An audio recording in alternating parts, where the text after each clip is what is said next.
ازيكم عاملين ايه؟ طبعا الاهلي يعني بينفض التراب تحت السجاده. عايزين نخلص بقى من القصه دي.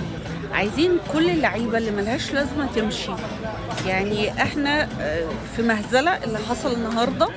20,000 هجمه ومفيش حاجه بتخلص. محتاجين مهاجم سوبر في يناير. جرشدار ما يقعدش لحد. طاهر ما عادش ينزل ارضيه الملعب. بن شرقي لازم يعرف ان هو بيلعب كوره، مش ماتش وماتش لا. بن رمضان ما اعرفش، هو ملوش نفس. لو ملوش نفس يلعب في الاهلي ما يلعبش. يعني ما يلزمناش. ما هو انت بتروح تطلع نار في منتخب تونس.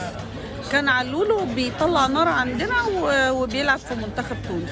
فانت مالكش مزاج ما تلعبش.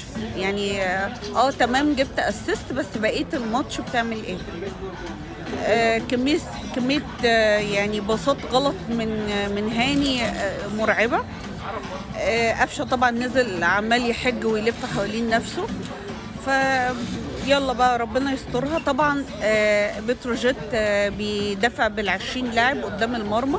لازم المدرب الجديد بتاع الاهلي يعرف ان ده الدوري المصري. الناس كلها بتقف قدام المرمى. فان شاء الله خير، وان شاء الله يكون ماتش التعادل ده يجي في صالحنا ويفوقوا شويه والدنيا تتظبط. انا زعلانه ان احنا تعادلنا والله، يعني كان نفسي نكسب. وانا لابسه بقى تيشيرت الاهلي ومتأمعه.